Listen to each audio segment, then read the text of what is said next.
तुम्ही दोघे मिळून बाहेर जाऊन ठरवा. सन्मान्य सभापती महोदय, शिक्षण विभागावरती ही अत्यंत महत्त्वपूर्ण अशी लक्षवेधी आहे. या ठिकाणी जे शिक्षण मंत्री शिक्षण विभागानं निवेदन सादर केलेलं आहे ते निवेदनाच्या बाबतीत आपण जर वाचलं तर शिक्षण विभाग या बाबतीत गंभीर असं काही दिसत नाही. याचं कारण या ठिकाणी सन्मान्य सभापती महोदय, सर्वोच्च न्यायालयाने दिनांक 1 सप्टेंबर 2025 रोजी दिलेल्या निर्णयानुसार इयत्ता 1 ते 8वी पर्यंत अध्यापन करणाऱ्या सर्व शिक्षकांना टीईटी परीक्षा अनिवार्य असल्याचे घोषित केले असून हा निर्णय पूर्वलक्षी प्रभावाने लागू झालेला आहे. या निर्णयाचा परिणाम म्हणून राज्यातील 20 ते 25 वर्षापासून या शिक्षण विभागात सेवा देणारे शिक्षक जे आहेत त्यांच्या नोकरीवर थेट गदा येऊन राहिलेली आहे. सन्मान्य सभापती महोदय, या ठिकाणी RTA कायदा असो, NCTEचे नियम असो, तसेच शिक्षणाच्या सेवा सुरक्षेच्या संबंधित अनेक तांत्रिक बाबींमध्ये तातडीने सुधारणा करणे आवश्यक झालेले आहेत. विद्यमान शिक्षकांकडून यापूर्वी अनेक वर्ष कोणत्याही TET अटीशिवाय सेवा दिली गेलेली असून आता अचानक कठोर निर्णय लावणे हे अत्यंत अन्यायकारक या शिक्षकांवर होणार आहे. सन्मान्य सभापती महोदय, विद्यमान शिक्षकांचे अनुभव, सेवा आणि समर्पण या गोष्टीची दखल घेऊन शासनाने त्वरित कारवाई करणे अत्यंत आवश्यक आहे. माझा शासनाला या लक्षवेधीच्या माध्यमातून प्रश्न आहे शिक्षण राज्यमंत्री साहेबांना की राज्यातील वर्ग 1 ते 8च्या सर्व शिक्षकांना TET परीक्षा उत्तीर्ण होणे विचारा. प्रश्नच आहे हा सर, अनिवार्य आहे. या न्यायालयाच्या निर्णयासंबंधी आता शासनाची भूमिका काय असणार आहे? माझा दुसरा प्रश्न असा आहे की 20-25 वर्ष निरंतर सेवा या विद्यादानाच्या पवित्र क्षेत्रात काम करणाऱ्या आमच्या शिक्षकांचे भविष्य एका दिवसात अनिश्चित करणे योग्य आहे का? त्याचप्रमाणे ज्यांनी संपूर्ण आयुष्य शिक्षणासाठी दिलं, आज अचानक त्यांची सेवाच धोक्यात कशी येऊ शकते? माझा तिसरा प्रश्न असा आहे की देशातील इतर काही राज्य या ठिकाणी पुनर्विलोकन याचिका या निर्णयाच्या विरुद्ध दाखल करत आहे. ही बाब विधी व न्याय विभाग यांचे लक्षात आणून महाराष्ट्र शासन मान्य सर्वोच्च न्यायालयाला या निकालाबाबतीत पुनर्विचार करण्याची विनंती करणार का? तसेच RTE कलम 23 व NCTE कलम 12A मध्ये बदल करण्यात केंद्र शासनास विनंती करणार का व त्यामध्ये बदल घडवून आणून या शिक्षकांना या ठिकाणी दिलासा देणार का? हा माझा प्रश्न आहे. धन्यवाद सर. मंत्री महोदय. सभापती महोदय, सन्मान्य सदस्य किरण सरनाईक साहेबांनी सांगितलं की मागच्या 20 ते 25 वर्षापासून शिक्षणाचं पवित्र कार्य करणाऱ्या शिक्षकांवरती TETमुळे थोडी अडचण निर्माण त्या ठिकाणी झालेली आहे आणि अतिशय पोटतिडकीने ते हा मुद्दा मांडतात. कारण किरण सरनाईक साहेबांची कारकीर्द देखील 20 ते 25 वर्ष अशीच यशस्वीपणे चालली पाहिजे याच्याकरता त्यांची पोटतिडकी ही खूप जास्त आहे. परंतु आपण मांडलेला मुद्दा अतिशय महत्त्वाचा आहे. परंतु या मुद्द्याची पार्श्वभूमी देखील सरनाईक साहेब आपण समजून त्या ठिकाणी घेतली पाहिजे. प्रश्न तुम्ही डिटेल विचारता आणि उत्तर डिटेल सांगू नका म्हणता. मग राहू द्या राहू द्या. तुम्हाला जर पाहिजे नाही उत्तर, तुम्ही प्रश्न तुमची अपेक्षा अशी आहे का प्रश्न मोठा असला पाहिजे, उत्तर शॉर्ट असलं पाहिजे. तर मी तुम्हाला शॉर्टमध्ये सांगतो. ह्या संदर्भामध्ये आपण बैठक घेतली होती. त्याच्यामध्ये सरकारची पूर्ण इच्छा आहे. हा दिलेला निर्णय सर्वोच्च न्यायालयाचा आहे. सरकार देखील पुनर्विलोकन याचिका दाखल करण्यास तयार होती आणि शासनाच्या विधी व न्याय विभागाने सदर प्रस्ताव सादर करता येणार नाही असं उत्तर दिल्यामुळे प्रस्ताव सादर करता आला नाही.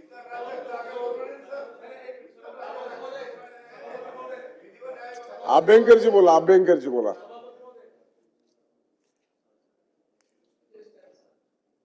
सभापती महोदय, मी प्रश्न विचारण्याच्या आधी थोडंसं बॅकग्राऊंड एका मिनिटामध्ये सांगतोय.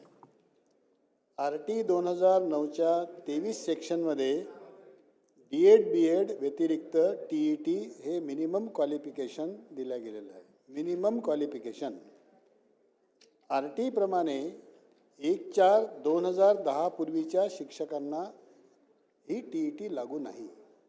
RTE प्रमाणे RTEच्या तरतुदीप्रमाणे NCTEने अधिसूचना काढली 28/8/2010ला आणि त्यातसुद्धा असं नमूद केलं आहे की या 28/8/2010च्या नंतरच दाखल झालेल्या शिक्षकांना ही TET लागू होणार आहे.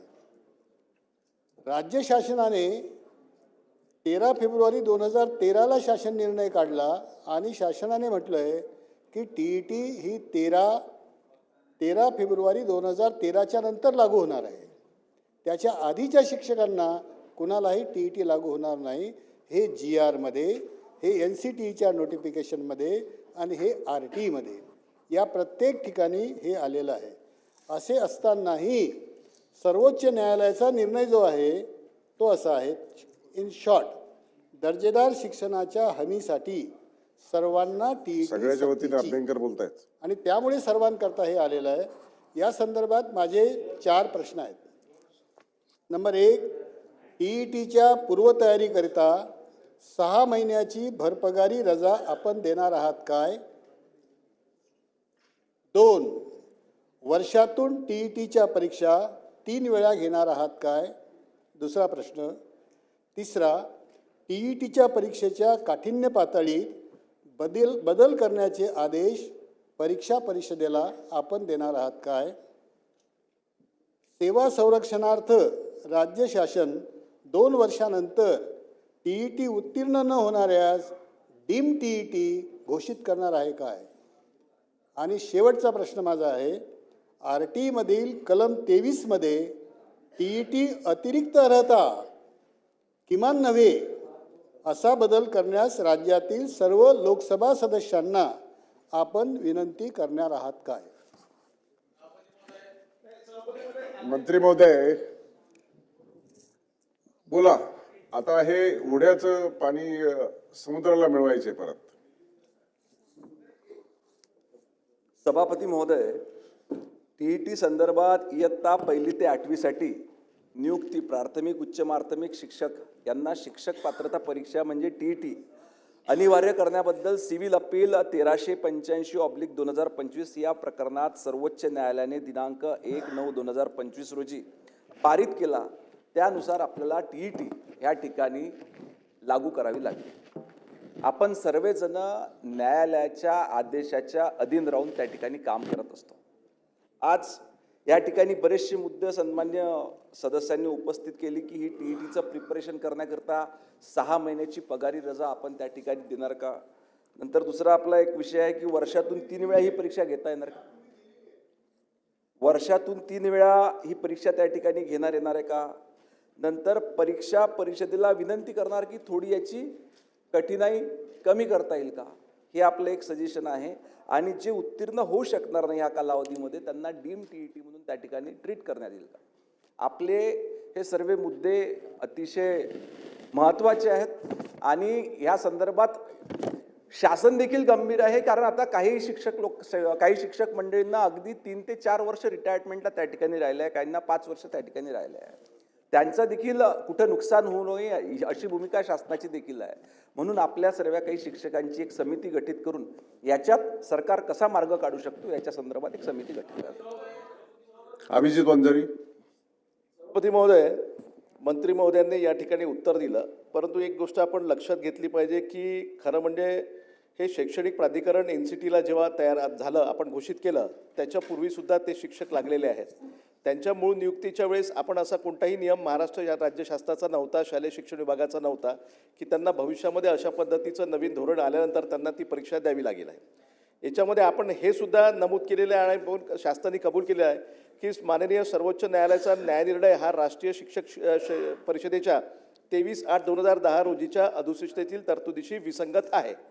म्हणून याच्यामध्ये एक तोडगा निघू शकतो. माझी मंत्री महोदयांना विनंती आहे की आपल्या सर्व शिक्षकांवर अशा पद्धतीची टांगती तलवार राहण्यापेक्षा आपण त्याच्यामध्ये असा तोडगा काढावा की 2013मध्ये, 2015मध्ये आणि 2017मध्ये 2 वेळा आपण अशा पद्धतीच्या TET परीक्षेच्या संदर्भामध्ये त्याला आपण एक्सटेन्शन दिलं होतं, मुदत दिली होती 19पर्यंत, 2019पर्यंत. आता सध्या सुप्रीम कोर्टामध्ये आम्ही सुद्धा गेलेले आहोत. आम्ही संघटनेच्या वतीनं रिव्ह्यू पिटिशन दाखल केलेली आहे. 9 लोकांनी रिव्ह्यू पिटिशन दाखल केलेली आहे आपल्या राज्यामध्ये आणि त्याच्यासोबत उत्तर प्रदेशमध्ये आणि बाकीच्याही राज्यांमध्ये अनेक संघटना रिव्ह्यू पिटिशनमध्ये गेलेल्या आहे. रिव्ह्यू पिटिशन या संदर्भामध्ये सुप्रीम कोर्टामध्ये त्याची जी गाईडलाईन आहे किंवा कार्यपद्धती आहे त्याच्यामध्ये ओपन चेंबरमध्ये नॉर्मली होत नाही. खूप नॅशनल इम्पॉर्टन्सचा जर विषय असेल तर मग ओपन चेंबरमध्ये घेतात, अदरवाईज ते क्लोज चेंबरमध्ये रिव्ह्यू पिटिशन ऐकतात. पण ती रिव्ह्यू पिटिशन केव्हा मेन्शन होईल केव्हा होईल हे आपल्या कोणाला सांगता येत नाही. आपण जे सांगितलेलं आहे की आम्ही रिव्ह्यू पिटिशनच्या संदर्भामध्ये विधी व न्याय विभागाला आपण त्यांचा अभिप्राय मागितला होता, त्यांनी तो निगेटिव्ह दिला. खरं म्हणजे तेव्हाच आपण इंटरफेअर करायला पाहिजे होतं आणि त्यांना सांगायला पाहिजे होतं की शासनाची ही भूमिका आहे की आम्हाला त्या ठिकाणी रिव्ह्यू पिटिशनमध्ये जायचं आहे. पण तरी गेलं नाही. तर हे प्रलंबित असेपर्यंत आमची एकच विनंती आहे की आपण या सध्याच्या या निर्णयाला आपण समजा एक्सटेन्शन दिलं काही काळापर्यंत तर त्याच्यामध्ये सर्वांना ब्रीदिंग पिरियड मिळेल आणि रिव्ह्यू पिटिशन तोपर्यंत जर झाली आणि माननीय सुप्रीम कोर्टाने जर ऐकलं तर ही जी काही आपली टांगती तलवार आहे शिक्षकांच्या डोक्यावरची ही त्याच्यामध्ये दूर होऊन जाईल आणि म्हणून तशा पद्धतीचा सकारात्मक निर्णय आपण घ्यावा अशी आपल्या सर्वांना विनंती आहे. मला वाटतं हा प्रश्न आता बऱ्याच जणांनी विचारला आहे. मंत्री महोदयांनी अतिशय स्पष्टपणे काही गोष्टी सांगितलेल्या आहेत. आपण सर्वजण हात उंच करतायत हे सगळे लक्षात घेता आपल्याला वेळ आणि आजचा समोर असलेला बिझनेस याचं नीटनाटकं नियोजन करावं लागेल. 260चं उत्तर आहे, आपलं विनियोजन बिल आहे, पुरवणी मागण्यावर आणखी काही लोकांना बोलायचं आहे, आणखी 2 लक्षवेधी प्रलंबित आहेत. मंत्री महोदय बोला. आता कोणाचा प्रश्न निर्माण होणार नाही, विचारायची भावना होणार नाही असं उत्तर द्या. Yes, correct.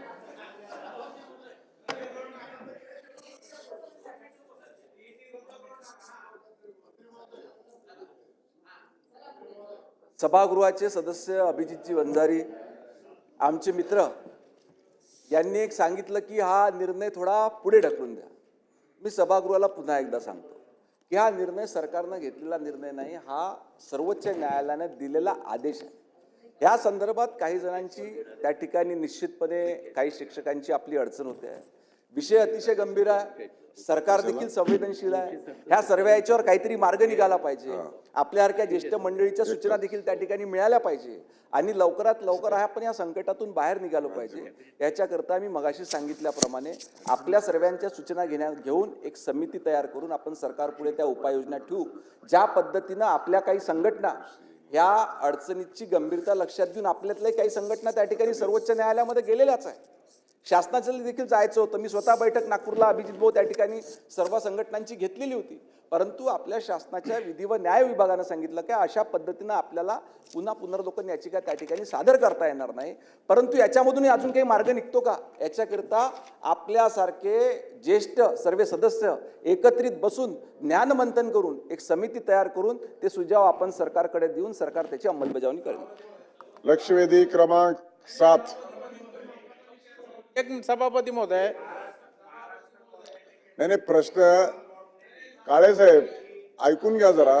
प्रश्न लक्षवेधी आली आहे, लक्षवेधीला अतिशय अनुकूल उत्तर देत आहेत आणि हे पहिल्यांदाच उपस्थित झाले असं नाहीये.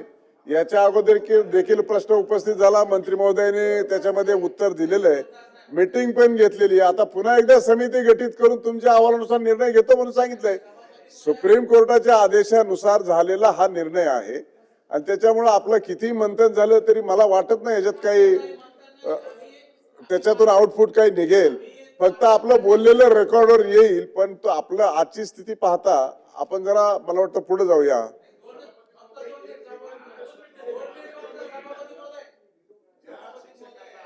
आपण असं करणार मंत्री महोदय,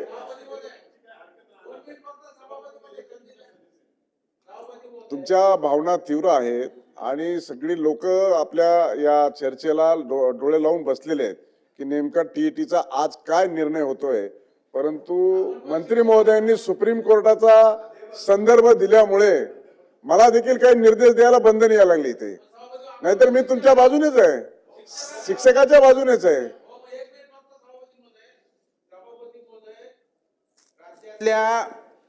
जवळपास 1.5 लाख शिक्षकांचे डोळे आपल्याकडे लागलेले आहेत. का तर माझा बांधव खुर्चीवरती बसलेला आहे. ते 1.5 मधले माझा बांधव खुर्चीवरती बसलेला आहे आणि न्यायाची अपेक्षा करतोय. सभापती महोदय, मंत्री महोदयांनी याच्या पूर्वीच मी सकाळी सुद्धा त्यांचा उल्लेख ज्या पद्धतीने केला तो पुन्हा रिपीट करत नाही. पण आपण एक दिलासा देणारं वक्तव्य केलं होतं की आम्ही सुप्रीम कोर्टामध्ये पुनर्विचार याचिका दाखल करण्यासाठी प्रयत्न करू आणि तो व्हिडिओ किती लोकांनी पाहिला? 3 लाख लोकांनी तो व्हिडिओ पाहिला. जरा युजर काढून पहा तुम्ही. मग सभापती महोदय, या माध्यमातून आता जे उत्तर दिलंय, एकतर ते पटलावर आपण ठेवावं की जे आपल्याला विधी व न्याय विभागाने या ठिकाणी सांगितलंय. दुसरं, त्याच्या पुढं पर्याय आहे आपल्याकडे की जेव्हा एखादं संकट, एखादा अडचण आपल्याला राज्याच्या पुढे येते तेव्हा सरकार त्यातून मार्ग काढणं ही आपली भूमिका असते. म्हणून आपल्याकडे आता ॲडव्होकेट जनरल आहेत जे आपल्या राज्य सरकारला विधीच्या बाबतीतला योग्य सल्ला देतात.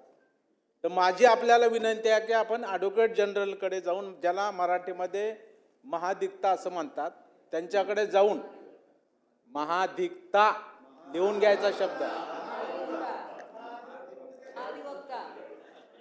ते लिहून बरं, घ्या. जे काय म्हणत असतील ते पुढे बोला. हा, जे काय म्हणत असतील ते म्हणत असतील. महाधिवक्ता म्हणतात. त्या महाधिवक्त्याकडे जाऊन मंत्री महोदय आपण पुढाकार घ्यावा. त्याच्यामध्ये आम्ही सर्व शिक्षक आणि पदवीधर आमदार आपल्या सोबत आहोत. आपण हिरो व्हाल, आपण पुढाकार घ्या आणि याच्यामध्ये आपल्याला याच्यामध्ये न्याय पाहिजे. आम्हाला टीईटीला विरोध केला का? आम्ही नाही केलेला. RT नुसार टीईटी 13 पासून राज्यामध्ये लागू झाली. आमच्या शिक्षकांनी विरोध केला नाही. टीईटी नुसारच आता शिक्षक भरती होते. कोणाचा विरोध आहे का? कोणाचाही विरोध नाही. पण जेव्हा लागूच नव्हती, कायद्यानं सुद्धा लागू नव्हती, भरती होत असताना ती पात्रताच नव्हती, ती आज लादणं न्यायिक नाही. ठीक आहे, मान्य आहे, सुप्रीम कोर्टाने निर्णय दिला, त्याचा आम्ही काही शेवटी सर्वोच्च न्यायालय, पण त्याच्यामधून मार्ग काढणं पालक म्हणून आपलं कर्तव्य आहे.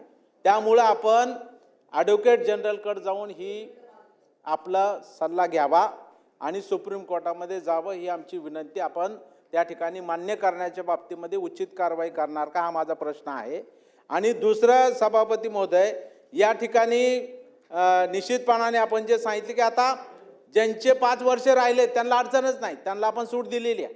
आपण जे म्हणालात ना, ज्याची 5 वर्ष सेवा राहिली त्यांना सूट दिली, पण त्यांचा जो न्यायिक हक्क आहे, वरिष्ठ वेतन श्रेणी मिळणं, निवड श्रेणी मिळणं, किंवा एखाद्याला मुख्याध्यापक व्हायचं असेल तर त्याच्यामुळे तर अडचण नसावी ना.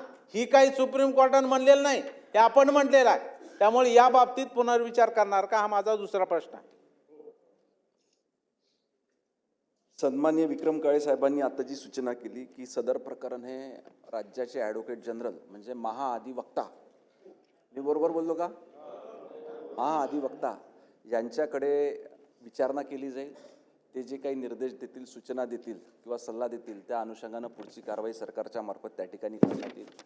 नंतर सर्वोच्च न्यायालयाला ज्या सूचना दिल्या त्याच अनुषंगानं तेवढंच कार्यपद्धती ही शासनाच्या वतीनं अवलंबवण्यात येईल. पण याच्यामध्ये जर का जे ऑलरेडी 5 वर्षापेक्षा कमी कालावधी उरलेला आहे त्यांचं डिडक्शन म्हणा किंवा प्लेसमेंट म्हटला किंवा प्रमोशन जर का थांबत नसेल तर ते थांबविण्यात येणार नाही. लक्षवेधी क्रमांक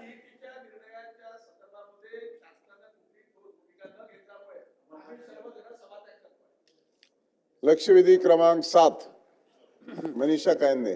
या अगोदर बोलले असते तर आपलं, मी काहीच विषय बोललो नाही, फक्त